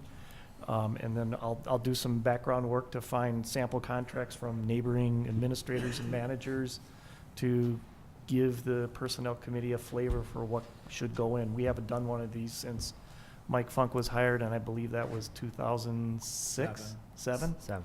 So, Okay. it's been a number of years, so 7, 8 years since you've done a city administrator position, so. Yeah. Just like anything else, when you have that amount of time go by, you take a look at it. You'll So, want to update Absolutely. things, yeah, absolutely. All right.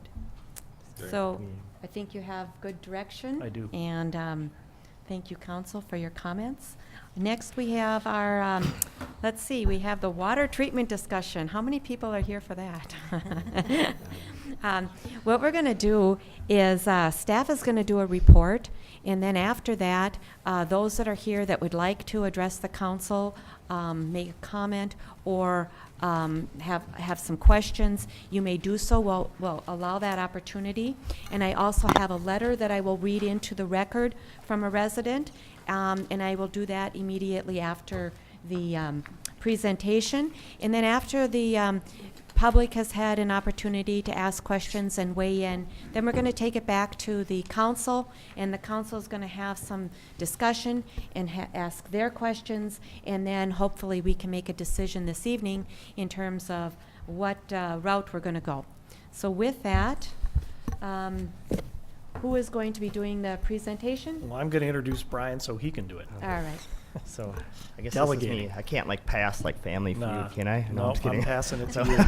Tag, you're it. I guess so. So Mr. Grimm is going to go through the packet item that you had, and we can kind of kick off our discussion based on that, so. Okay, thank you, Mr. Barone and Madam Mayor and Council.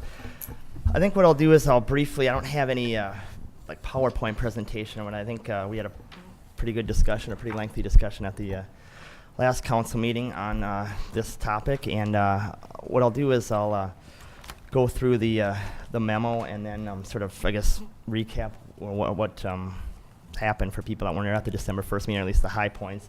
And then maybe what I'll do is I'll go to, there's a couple of summary slides more on pages 90 and 91 of the packet. So this starts on page 77, and basically this was a continued discussion from the December 1st meeting. There was a couple agenda items that were on the in the packet last time for that. It included a preliminary design report regarding the water treatment project. That was a centralized plant, as well as to approve final design of the water treatment plant, and those were both tabled after a lengthy discussion. A couple of the major concerns seem to center around the estimated cost, going from a projected $16 million this summer to 19.5, or potentially even 20 or plus of 20 million. So that seemed to be one topic that had a decent amount of discussion. The other topic, and I see some of these people are here again tonight, had to do with the water main associated with the centralized plant, and the large amount of the water main, or where some of the water main was running, and some of the potential intrusiveness or disruption or that type of thing from some of the neighborhoods. So that was another item that there was a substantial discussion on. I guess from that discussion, some of the questions or that came up from both council and some of the residents that were here was potentially whether a decentralized plant would alleviate some of those concerns. So what we did based on that discussion at the meeting last time was go back and update. I mean, nothing really had been done with the decentralized plant since almost a year ago, I guess now, when that original proposal was stopped and then looked into. I guess the whole process had happened last year, and I don't know if I want to. I guess we could spend a lot of time going through that, but basically, the decentralized method changed course to a centralized method over the summer, fall, after some discussion with reverse osmosis and some other different options that were I guess eliminated after further discussion. Based on those decentralized options being updated. With based on the 2014 construction season and such, that project seemed to be more in the $12 to $13.5 million range, depending on, there was a couple different optional features of connecting a couple wells 3 and 4, and all that information is was attached in the packet as far as the different in performance, and I think I had talked with a couple council members this morning to explain those in further detail. And maybe that's where I'll jump ahead to those summary sheets, because I know that's probably where we want to at least start and have a discussion. That might be the easiest versus going through each of the individual sheets that have all the different detailed numbers on them. So what you can see here on the screen is what we tried to do is go and at least give a I'll let I guess probably later both of the engineering firms representatives are here to talk about the different options, but this option A was the centralized water treatment plant, and that was the one that we've been talking about, and that had increased in cost from the 16 to 20 million at the most recent meeting. The estimated annual debt payment, so the first column is the 2014 cost. The next column is the estimated annual debt payment, so that's obviously just the principal and interest per year based on needing to finance the project. And then I guess, one item that probably most people are interested in is what the potential, rate increase looks like. For 2015, we've already done an 8% increase based on, I guess that was based on the project, before some of the estimates were updated for the increased cost. But you can see some of the potential rate increases there in 2016, 17, 18, with the $20 million project are in double digits, or are pretty substantial increases for at least the first few years to cover those capital costs. And what we did is we assumed, I guess this is more of a worst case scenario, we assumed a 20-year financing with a rate of about 3.5%, which we probably can do better than that, but we always want to budget conservatively. So for all the options, we use this financial assumption. So what we did then is took these, as was stated in the staff memo, updated the decentralized water treatment plant for updated costs from when we had, it had been looked at a year or so ago. And that number ended up being about 13.5 million, or just shy. And you can see the estimated annual debt payment would be closer to about $1 million, and the associated, rate, adjustments with those projects. And I think the main thing that happens is that once you get such a high capital cost, the new growth can only absorb so much of it. At some point, obviously, the rates increases have to go up higher on everybody. So that's where you can see the distinguishable rate changes there. Option C, talks about leaving out an optional connection for, and this would be something I guess the council and Mr. Hornby could talk about more, connecting wells 3 and 4, and that brings the cost down to closer to 11.9 million, and you can see the the estimated annual debt payment with that, as well as the associated rate increases. So, Madam Mayor, Brian, could you tell us which are 3 and 4? Or are they- Just, I'm sorry, I'm going to have him, can you answer that? But I really want him to continue his presentation, and then we can ask you questions. Wells 3 and 4? They're off They're of over on- County Road 44 and Lotus Drive. Yeah.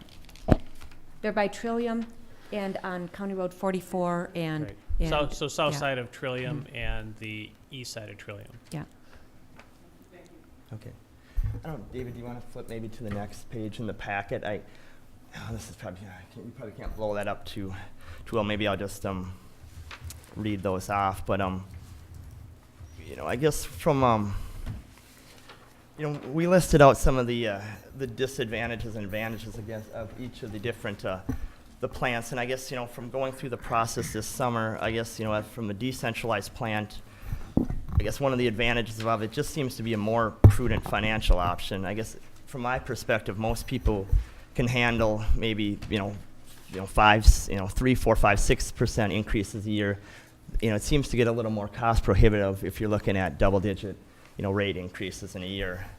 I guess another advantage of the decentralized plant, there's just a lot less water main. That's where we were running into some of the issues at the last meeting, is where to run this water main.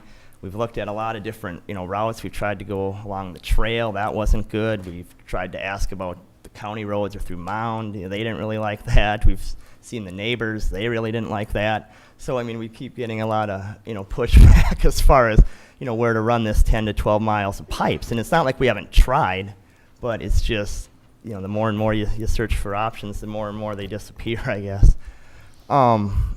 Another advantage of the decentralized plan is just fewer easements needed for the project. I think we've, estimated at the centralized plan it could be a couple dozen until, some of the, more title work would be done, and which would take, more time yet and push the process back even more. We've had people already at the council meeting say, start the eminent domain process. We don't, as far as that. So, obviously, the less water main you have, the less issues you have with both easements as well as potential, I guess, disruption, at least in the neighborhoods or the property owner's eyes. One of the disadvantages of the decentralized plant is there is, multiple facilities to maintain. I think some of that is offset by, there's the more water main you have, the more potential you have for a break, and when that happens, you got to fix it. So, I guess that's a recap on the decentralized plant. The centralized plant, one of the options that, or one of the advantages of the centralized plant is obviously there's fewer wells needed, so there's some additional costs for more wells and stuff, but obviously that's a trade-off. And there's one treatment facility to maintain. I guess for the disadvantage of the centralized plant, it's sort of the flip side of what I just said. The 9.5 to 12 miles of water main. The capital costs are higher than the decentralized method, and then the potential double-digit rate increases in the first few years, due to those higher capital costs. I guess I'll probably just close, but I'll go back to the memo I put together for the councilor, myself, and Mr. Barone, along with others. I think we've made a good effort at trying to see that the centralized plant was a viable option. To me, it just, at least from staff's perspective, and I guess council can discuss, and it just seems like there's a lot of just roadblocks and things that have came up that, you know, me being a finance guy, cost is probably the most, you know, the biggest one, to do that method. And I guess, you know, we would recommend, you know, pursuing the decentralized route and going down that path. The other item we did have as a recommendation, I guess we'll just put that out there now, is, you know, there's been a lot of, for lack of a better term, I guess, controversy, you know, and I don't think for fault of anybody.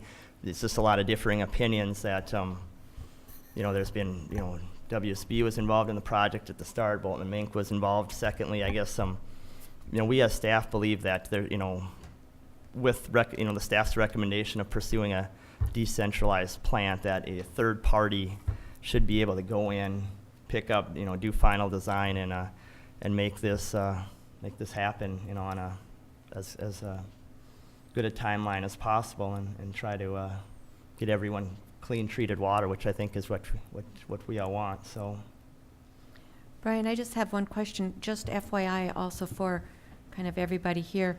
Where would the two, and I'm assuming it's two, or I think it's two plants, where would they be built? And just explain a little bit about that, because when you talk about decentralized, what does that mean? And who would want to answer that? I'll defer to the engineer on this All right. one. Yeah. I can respond to that, Mayor and members of the council. The decentralized, as was proposed, there's a few differences that are in this memo. This memo broke down what was proposed in 2012, 2013 on the decentralized version to a point where you'd supply 1,500 gallons per minute. Same thing that Bolton and Mink provided with the centralized plant. So trying to get as close as we can to an apples-to-apples comparison. And there are some differences in the system, and there's also a lot of similarities. But the two plants, one would be almost a standalone water system, at least until development allows connection, but there would be a north system that would be independent. And then you would have a southern system along Kings Point Road that would serve the south, and then would have an interconnection, or not an interconnection, but a connection to the central system.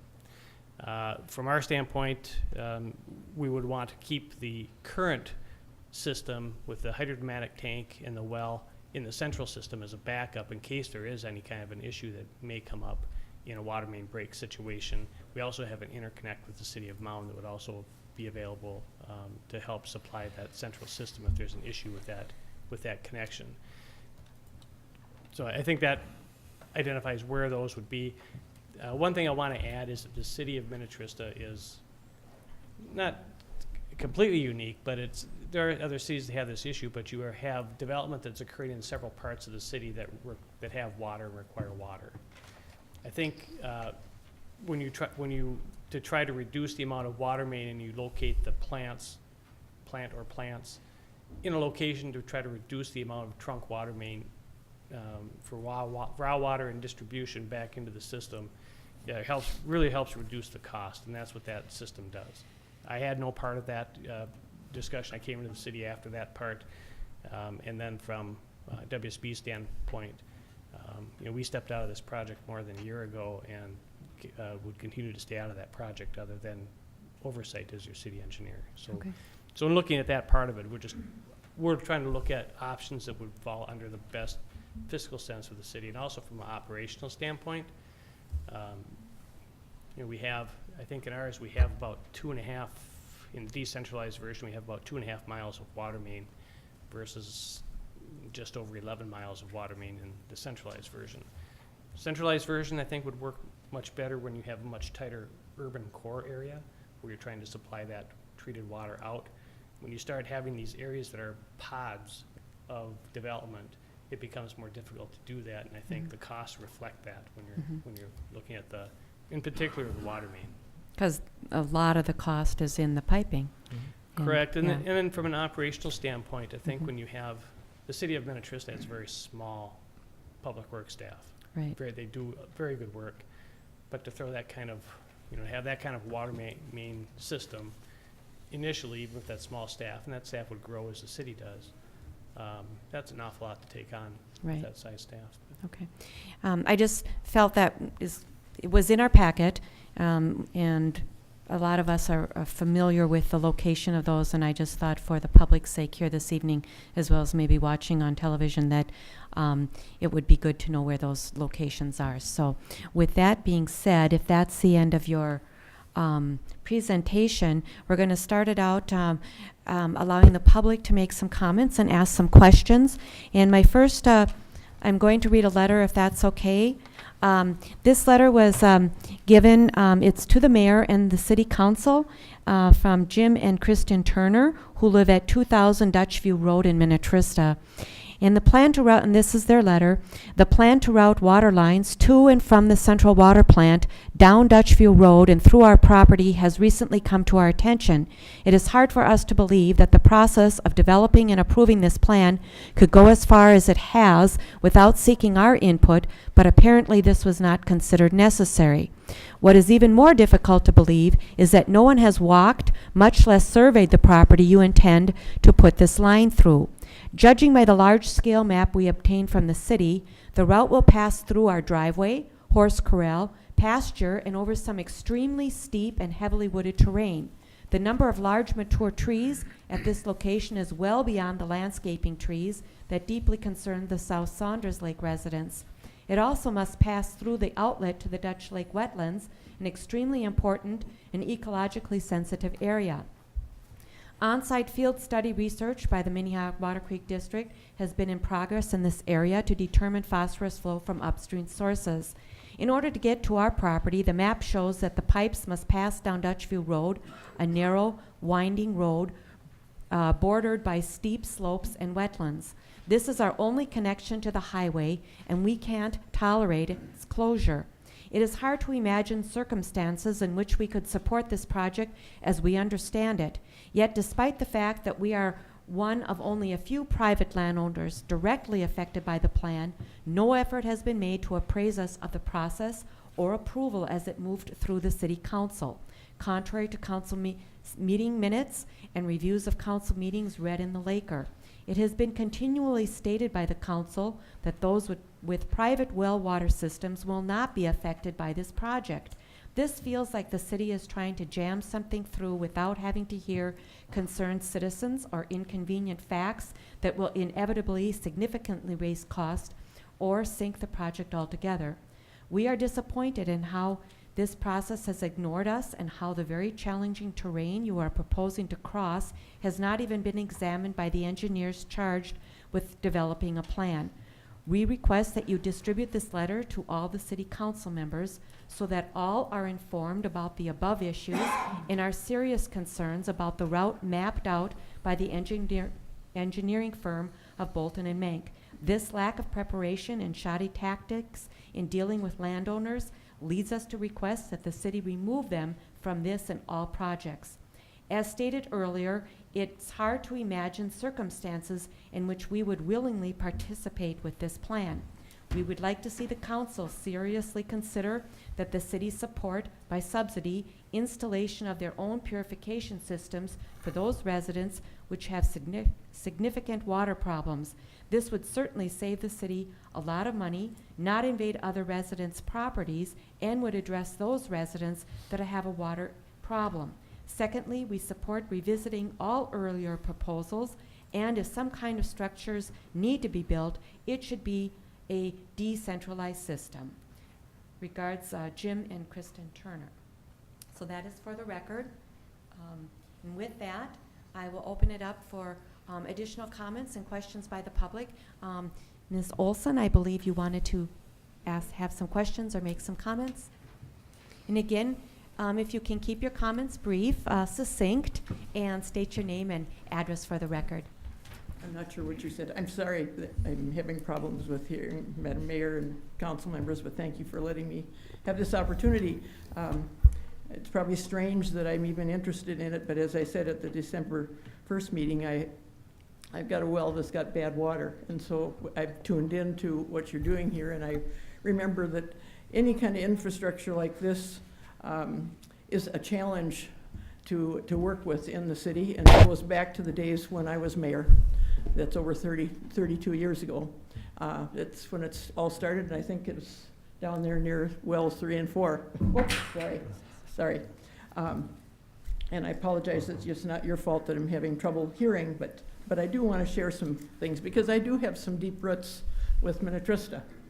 Our family moved out here about 60 years ago.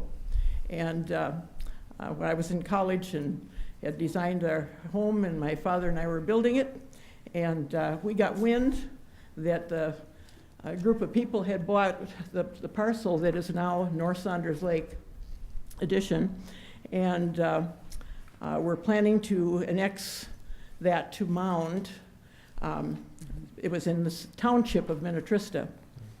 And their purpose was that that was going to be used for a sewage settling pond. Saunders Lake would be a sewage settling pond because that was the cheapest alternative to solving their problem. And no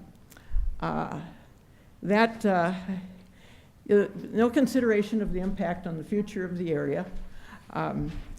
Our family hired an attorney and went to the town board and persuaded them to make a petition to the newly created municipal board in the state to allow Minnetrista to incorporate as a city. They were called villages back at that time, but later to change to cities, and so we are a statutory city. At the very same hearing, the request was being made also for the annexation. So it was, my father happened to be, just one little incident, and I won't get into more detail on that, but my father happened to be in the same elevator with the mayor of the next door community and riding up to that hearing. And of course, he did not know who my father was. He was a quiet man. He was not known in the community. We were new to the area. But he said, it's too bad about those folks that are building a home out there, but when we're through, it's not going to be worth a nickel.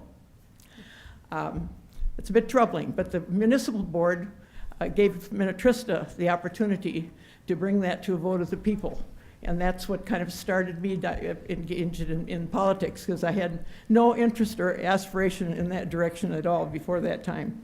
But I've also been concerned about the sensitivity that we have to people and the concerns that they have. And I listened quite carefully to a lot of the concerns that were raised last week by the people from Saunders Lake. And it was obvious, the focus here seems to be a lot around the central versus the separate facilities and the pros and cons of them. And I'm not sure that we have all the clearest answers there yet. But I was concerned about the issues that were being raised, and frankly, they were all being raised not about the central versus separate. Several of the families talked to me and said, we really like the central, but we don't like having to go the channel going through their neighborhood and affecting a lot of lawns, yards, boulevards, whatever, and felt that maybe there isn't even a consideration of the cost to restoring that if they understood exactly how it was going to be done. So that was actually what their concerns was about the connection of Saunders Lake pipes to the north. It had nothing to do with the water getting from Saunders Lake over to a central was easy. That was going right down the right of way, and there's already part of the pipe there going over to Pinnacle Way. And there was 3 ideas on that count of making some changes that were raised, and one was that move the connection further west, and I, of course, live just west of that, and Mayor Whalen suggested that maybe that my property might be an avenue for diverting and using it. And I have a field, and then it goes down to the lake. If you went straight ahead, you end up in Saunders Lake. But then there's a couple options there. As I reflected on that, I would not have a problem with that, of going along the border of my property, of the field, and then being able to veer off, and there's an old roadway that gradually goes down to the point where you could go under the drainage way that comes from the lakes on in the park, Gale Woods, And then ultimately, not great distance there to direct drill under the trail, the Dakota Rail Trail. And then I think the other thing that was brought up several times was, why aren't you using the Dakota Rail Trail corridor?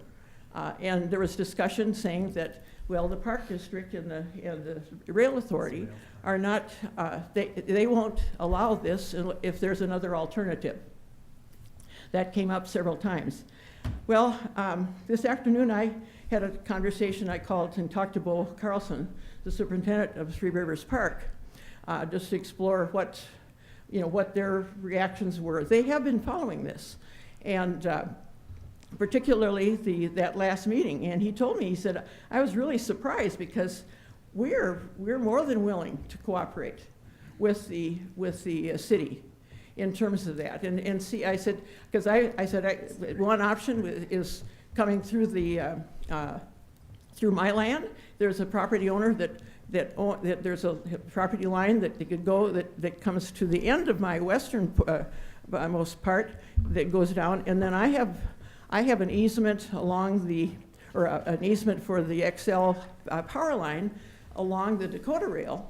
So if you wanted to stay out of the Dakota Rail's territory, you could work in there to the point where you'd cross over and go up through the easement. There's power line as well as gas line that is between my property and the Ms. Olson, and the park. yeah, we need to move Let it me along. let me so finish just- a couple more okay, things here on okay. this. But they are willing, and he said, so is the Hennepin Rail Authority. He said, I don't think you'd have any problem getting any cooperation there if this is going to provide a less intrusive to more people. Okay. And that is, now it brings it up to County Road 15. And I know that Turners live just north of there. And I would, the last thing I'd want to do is alienate Dr. Turner, because he has kept me alive on more than one occasion and has taken good care of me. So we may not agree on everything, but that's fine too. But I do feel that there's I do believe that there's some advantages to the central system, and I think if you're forward looking, that is ultimately where where we need to be to really be effective and have a good system. And I have several reasons for that. But it is a challenge, and I understand that. But the longer you wait for that, the harder it's going to get. Number one, there's land for the plant out here that's been paid for. $400,000 came out of the water fund, another $400,000 out of the sewer fund. I think that was a loan, and then it was forgiven for the building the police, for parcels for building the police building. And there's no water and sewer out here. But that has come out of funds that have been paid in by the people who are served with water and sewer. And so having that land and having that available for a central plant makes some sense. And while geographically challenging, I think the connectivity provides some greater security as well as quality of water continuing to move. It is, I think, lower cost in the long run. It's expandable and amenable to new technologies, more efficient to maintain, and it could be the basis for finally getting some cooperation between communities. I know I've seen Mound is looking at, they don't have any treatment. Well, if they shared in the capital costs, it would reduce the cost for everybody involved. If we had some good negotiation that would go on, that would bring about some of that. We haven't always gotten along with Mound in several instances, and whether this could turn it around, I don't know. But I would hope that Minnetrista would be forward-looking, and not just trying to get the cheapest.